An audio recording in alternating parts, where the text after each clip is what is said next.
Bonjour à tous. Hey, je suis vraiment content de vous voir en aussi grand nombre. Ça fait vraiment du bien de voir justement l'enthousiasme qu'il y a, principalement pour l'événement City. Donc, je remercie beaucoup l'organisation là, avec ITI pour cet événement.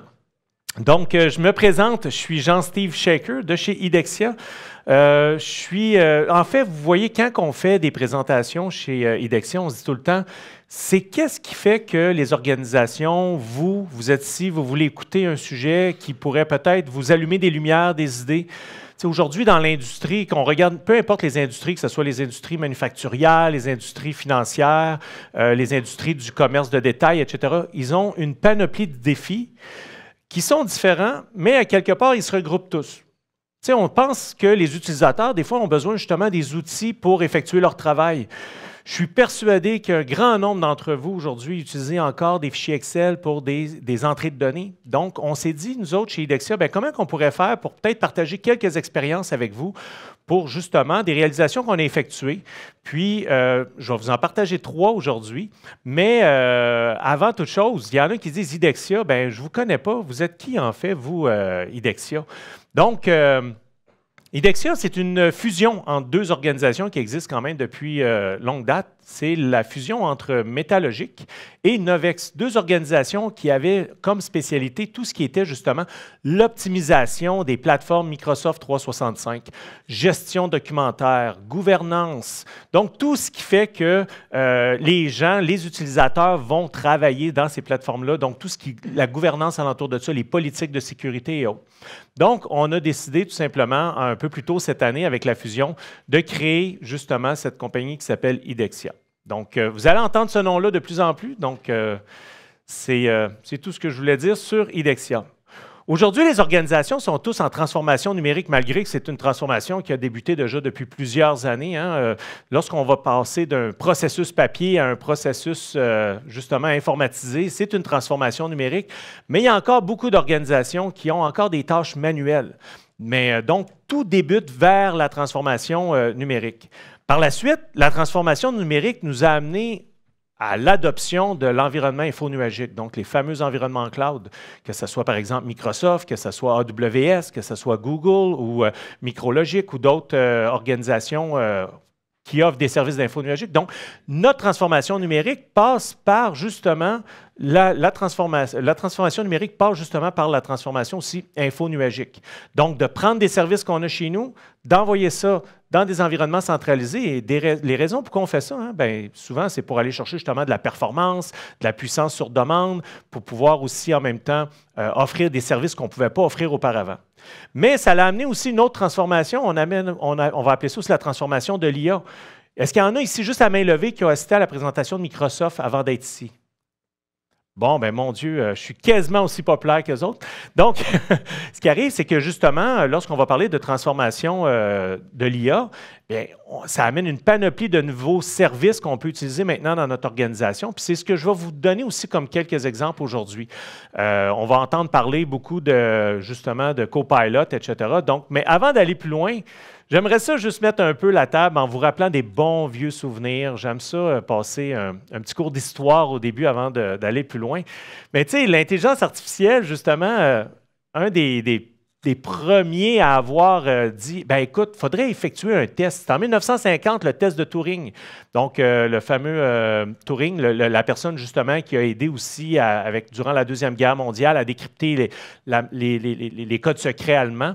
Donc, lui, il a dit, on va faire un test, on va tout simplement poser, en fait, on va arriver avec deux conséquences, 2 questions, 2 réponses, puis on va analyser la réponse, puis on va essayer de déterminer laquelle vient d'un humain et laquelle ne vient pas d'un humain. Donc, c'est ce qui s'appelait justement le test de Turing. Il y a eu par la suite aussi, j'ai peut-être même, juste un instant, oui, c'est ça, excusez, j'ai sauté une slide ici. En fait, il y a l'autre ici par la suite, en 1955, la création du mot de l'intelligence artificielle. Donc, ça fait quand même déjà plusieurs années, fait qu'on parle beaucoup d'intelligence artificielle dans ce temps-ci, mais ça fait des années que ça existe comme on peut le voir. Il y a aussi en 1966 le fameux chatbot ELIZA. Donc, le chatbot où ce que justement on pouvait poser une question puis l'ordinateur nous répondait. Puis c'était un test, justement, c'était un logiciel qui nous donnait des réponses par rapport à des tests psychologiques, donc comment vous vous sentez aujourd'hui, etc. Donc, on a quand même évolué, mais ça reste qu'au niveau de, justement, des chatbots aujourd'hui, on en a encore de façon quotidienne sur les sites web ou encore même dans nos organisations. Donc, mais ça, c'est en 1966. Ça a évolué quand même beaucoup depuis. On a aussi IBM, hein, le fameux Deep Blue, les jeux d'échecs, le champion du monde qui avait été battu pour la toute première fois par un ordinateur. Donc, c'était aussi une révolution en termes d'IA. En 2011, le jeu Jeopardy qui avait été aussi avec Watson, donc l'ordinateur Watson d'IBM qui avait réussi à gagner contre les champions de Jeopardy. Puis il y a aussi l'arrivée de Siri. Donc, je vais faire attention pour ne pas nommer ce nom-là trop fort parce que ça risque que certains téléphones vont réagir à ce que je dis. Donc, ce sont des choses qui sont arrivées justement au niveau de l'intelligence artificielle. Puis aussi, par la suite, ben là, on a sauté une couple d'années. On arrive en 2022. L'arrivée de ChatGPT, en fait, OpenAI, qui est arrivé quelques années auparavant, mais vraiment une plateforme révolutionnaire pour beaucoup, ça a été ChatGPT en 2022. Encore à main levée, cette fois-ci, je vais y aller à l'opposition. Qui ici, parmi vous, et ne soyez pas gênés, j'ai souvent posé cette question-là et il n'y a pas aucune gêne, qui ici n'a pas encore utilisé ChatGPT? Quelques irréductibles, c'est bien, c'est bien. Donc, c'est quand même aussi une évolution qui a grandement amené les entreprises à se dire, bien, hey, on pourrait peut-être utiliser ça pour être plus performant. Je suis aussi un utilisateur de cette plateforme-là pour justement aider des fois à accélérer mon travail. Donc, ça peut être quelque chose de très bien. Puis, il y a aussi DALL-E, là, qui était le volet justement graphique du point de vue intelligence artificielle qui s'est greffé à ça. Puis, par la suite, bien, il y a eu Microsoft aussi. Microsoft, hein, comme vous savez, ils ont investi au début 1 milliard de dollars, ce qui est quand même beaucoup d'argent, mais pour eux, ils se sont dit, bon, on va aider cette bonne cause. Ils se sont vite rendus compte que leur 1 milliard n'était peut-être pas assez, puis se sont dit, il y a quand même une mine d'or de ce côté-là. On va donc investir 10 milliards de dollars. Et puis, justement, récemment aussi, je ne sais pas si vous avez vu un peu dans les nouvelles, le CEO de OpenAI qui est allé justement, là, qui avait été comme congédié de son rôle comme CEO, il est revenu. Et là, maintenant, sur le comité, le CA de OpenAI, il y a aussi justement les gens de Microsoft qui sont sur le CA, dont entre autres Satya, le président de Microsoft, le CEO de Microsoft, qui est aussi sur le board, puis Copilot hein, aussi. Et ce qui est intéressant de savoir, c'est que Copilot, avec OpenAI, ce sont vraiment des évolutions technologiques qui vont changer énormément notre façon de travailler. Que ce soit aussi du côté au quotidien, donc dans nos applications Microsoft 365, dans nos applications de développement avec la Power Platform. Puis justement, aujourd'hui, c'est ce que je vais vous montrer. Je vais vous montrer quelques exemples de réalisation, ce qu'on pourrait justement intégrer aussi de l'AI à l'intérieur. La Power Platform, à titre d'information ici, encore à main levée, qui parmi vous ici utilisez déjà la Power Platform? Donc, que ce soit Power Apps, Power Automate, Power Pages, etc. Donc, quelques mains se sont levées. Excellent. Donc, au niveau de la Power Platform, c'est en fait une suite de technologies. Hein. Microsoft a décidé de dire, bien, on va permettre aux utilisateurs maintenant, et puis non plus juste aux développeurs, mais aux utilisateurs de faire du développement en fonction justement de leurs besoins au quotidien. Tantôt, je parlais du fameux fichier Excel là, que beaucoup d'organisations utilisent encore pour entrer des données. Bien, ils se sont dit, plutôt que de travailler dans des cellules, pourquoi on ne ferait pas ça à l'intérieur d'une interface graphique facile à monter? Justement, le concept derrière ça, c'est ce qu'on appelle no code, low code, donc pas de code ou très peu de code. Et avec un environnement graphique qui permet justement facilement et rapidement de pouvoir développer des applications visuelles. Même à titre d'exemple, pour ceux qui ne l'ont encore jamais essayé, il y a même possibilité que vous puissiez dessiner sur un tableau un design graphique à quoi pourrait ressembler votre application avec des boîtes, des boutons, etc. Et en prenant une photo et l'amener à l'intérieur de Power Apps, vous allez déjà avoir l'interface. Il ne restera qu'à assigner tout simplement des fonctions aux boutons et aux autres fonctions. Donc, Power Apps a changé vraiment la donne en termes de répondre aux besoins des utilisateurs. Il y a aussi l'automatisation avec Power Automate, hein, brièvement. Là, combien d'organisations font encore des entrées manuelles ou des vérifications de documents? J'ai une organisation qui, je connais, eux autres faisaient des entrées de documents gouvernementaux, donc ils étaient en train de reviser tout le temps si ces informations étaient bien entrées. Le nom, le numéro d'assurance sociale, etc. Et puis tout ça était vérifié à partir d'une base de données qu'ils avaient. Donc, ils faisaient des comparaisons. Donc, ils comparaient entre la source et justement le formulaire. Puis ça prenait des heures et des heures. Ils avaient beaucoup d'employés aussi pour faire ces tâches-là, puis il y avait des retards. Donc, ils ont tout simplement décidé d'arriver avec de l'automatisation, où ce que l'automatisation vérifie la source, vérifie les cellules du fichier PDF, et si justement il y a concordance, bien, tout est beau. Et en quelques minutes, on peut vérifier des dizaines et des dizaines de formulaires, contrairement à ce qu'une personne pouvait faire de façon manuelle, qui pouvait prendre un 15-20 minutes juste pour un formulaire. Donc, c'est des choses qui ont énormément aussi changé la façon que les organisations travaillent. Puis Power Virtual Agent, tantôt je parlais de Elisa, le fameux chatbot. Bien, c'est exactement aussi la nouvelle génération qui nécessite aucune programmation et tout ça. Power Pages, site web. Power BI, je l'ai sauté au début, mais en fait, je le gardais pour la fin. C'est que Power BI, hein, tout ce qui est les rapports. Pour ceux qui ont assisté tantôt à Copilot avec la présentation avec David du côté Microsoft, justement, il montrait des rapports Power BI, comment c'était facile et rapide avec Copilot. Et il y a tout le volet en dessous, hein, le Dataverse, qui est la base de données rattachée à la Power Platform. Il y a aussi les connecteurs de données, parce qu'il faut se connecter à des données, que ce soit des sources de données SQL ou à des sources de données comme par exemple SharePoint, des fichiers Excel et autres. Donc, on peut faire ça avec les connecteurs. Il y en a pratiquement presque 1 millier de connecteurs disponibles, puis on peut également développer nos propres connecteurs. Puis le fameux AI Builder. Donc, comment construire des modèles d'intelligence artificielle dans nos environnements au quotidien. Donc, c'est ce qu'on va aussi en même temps voir aujourd'hui.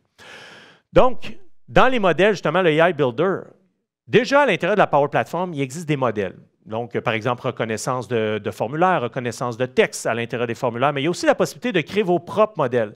Comme nous autres, par exemple, on a un modèle d'application dans Power Apps qu'on a fait, que je vais vous montrer tantôt, où il y a un petit la présentation avance tout ça, désolé de temps en temps, je pense que la manette elle a une fragilité de ce côté-là. Donc, on a développé, nous autres, ici, des images, de la reconnaissance d'images pour pouvoir justement arriver avec un descriptif. Donc, il y a aussi la possibilité de faire ça. Donc, on va commencer dans les histoires de cas. Premièrement, une histoire de cas qui est quand même assez commun. On va parler ici de gestion documentaire.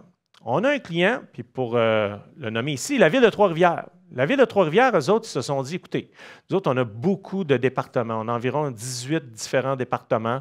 On travaille avec beaucoup de documents, que ce soit bien sûr les registres fonciers, les taxes, tout ce qui est registres fonciers, les taxes, les permis de construction, différents départements. Donc, ils avaient des milliers et des milliers de documents. Puis là, ils se sont dit, comment qu'on peut, tout simplement, améliorer nos processus en gestion documentaire et en communication auprès de nos utilisateurs. Donc, on a ici, justement, on a travaillé, je vais juste revenir en arrière, parfait, juste pour être certain. Donc, on a ici travaillé avec eux sur, justement, l'optimisation et la mise en place d'un nouveau site intranet. Donc, on a eu, par exemple, on a travaillé avec une méthodologie bien définie. Que ce soit, là, par exemple, pour les gens qui sont un peu au fait des différentes méthodologies, on a travaillé avec ce qu'on appelle la méthodologie agile. Fait qu'on a fait des sprints aux 3 semaines. On a aussi eu des scrums. Chaque semaine, on en avait à raison de 2 environ pour chaque semaine.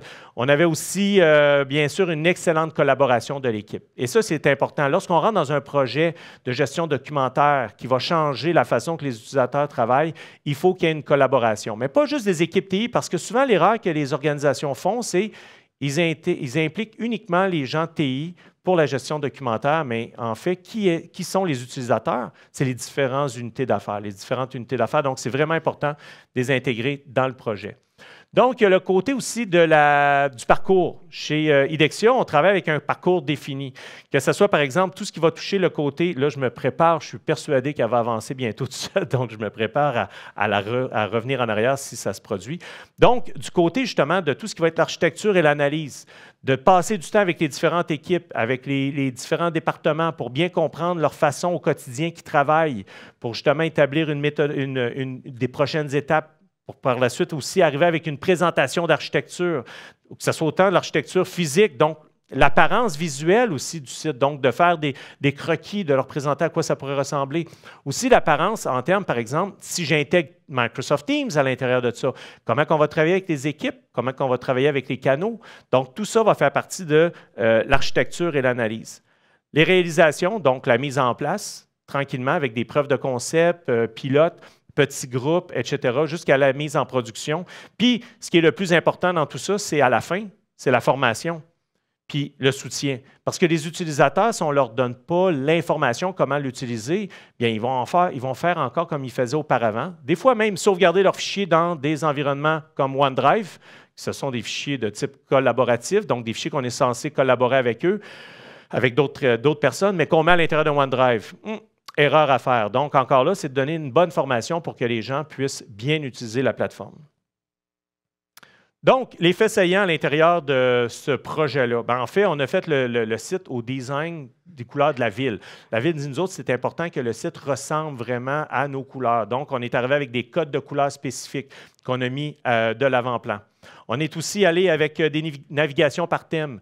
Donc, vraiment, en fonction des analyses qu'on a faites, on est arrivé, on a mis un menu qui permet justement de pouvoir, à ce que les utilisateurs puissent se retrouver rapidement à l'intérieur de l'intranet, qui était quand même énorme comme intranet.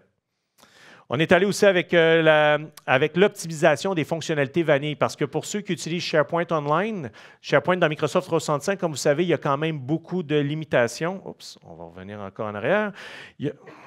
Comme ceci. Donc, il y a quand même aussi beaucoup de limitations parce qu'en fait, Microsoft ont fermé l'environnement SharePoint aux développeurs. On peut faire certaines modifications comme nous. On a justement intégré certaines programmations à l'intérieur pour justement permettre des fonctionnalités qui n'existaient pas nativement. Donc, on a exploité à la limite les fonctionnalités vanille, comme on appelle.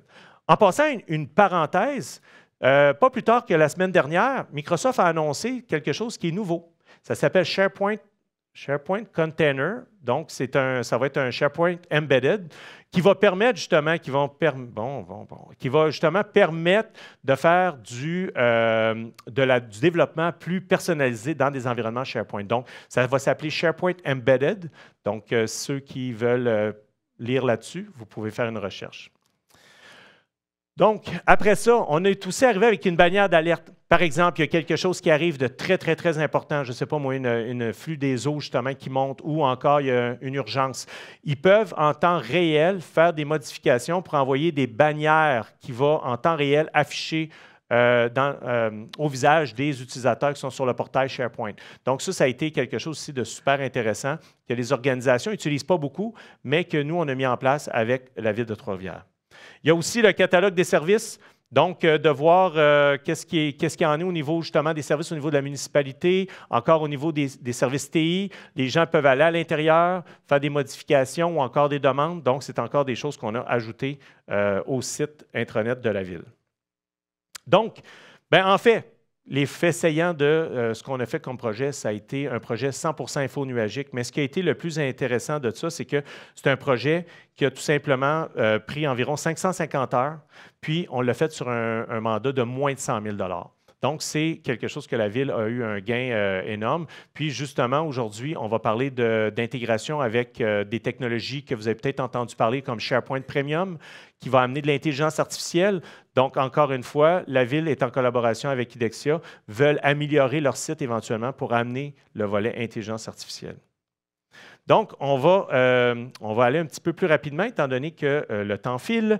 Mais on a ici Scotia Recycling, qui, eux, brièvement, c'est une compagnie, vous savez, les centres de tri, un peu comme on va là, on va porter nos vieilles cannes de peinture, etc. Mais ils avaient justement une compagnie qui, eux, avec les compagnies de transport, ramenait des bonbonnes de propane, des cannes de peinture, toutes sortes de choses, et il devait mettre ça à l'intérieur d'un fichier papier. Le camionneur mettait tout l'inventaire de ce qu'il ramenait sur un pad, donnait ça à la secrétaire, au secrétaire à l'arrivée, qui, eux, devaient transférer ça manuellement à l'intérieur d'un fichier Excel.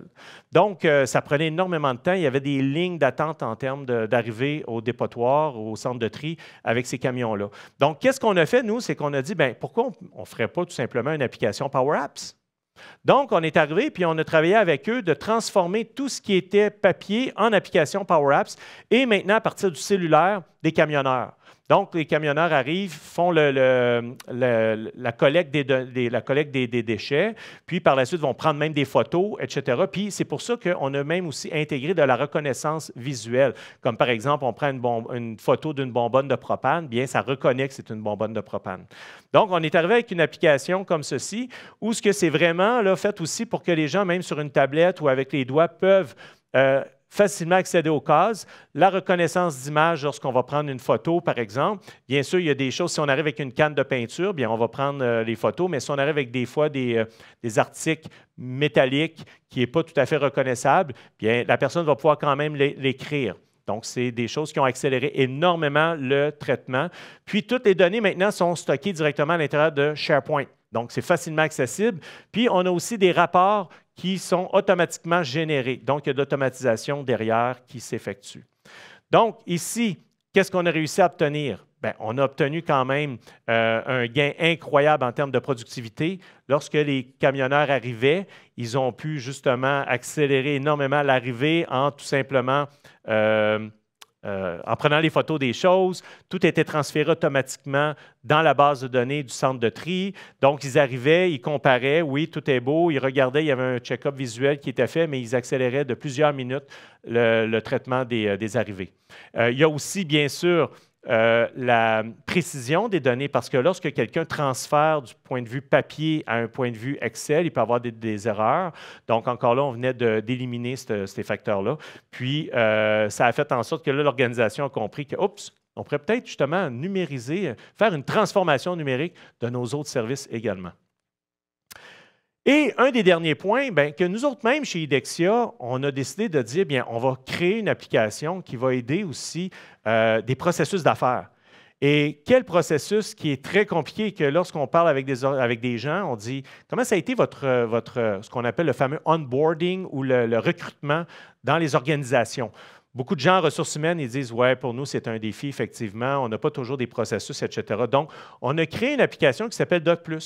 Et c'est une application, justement, on a vendue dans beaucoup d'organisations, principalement aujourd'hui dans le secteur public, donc dans beaucoup de ministères ou parapublics, et qui est une application, justement, qui permet de faire tout le suivi du processus d'embauche, donc même avant l'embauche, le processus de demande, pour dire, bon, mais on a besoin d'un spécialiste en technologie, on doit faire une demande, c'est approuvé par un gestionnaire, et par la suite, les gens de ressources humaines vont suivre tout le processus. Donc ici, c'est vraiment un concept de processus continu. Et on ne peut pas aller à une autre étape si l'étape précédente n'a pas été complétée.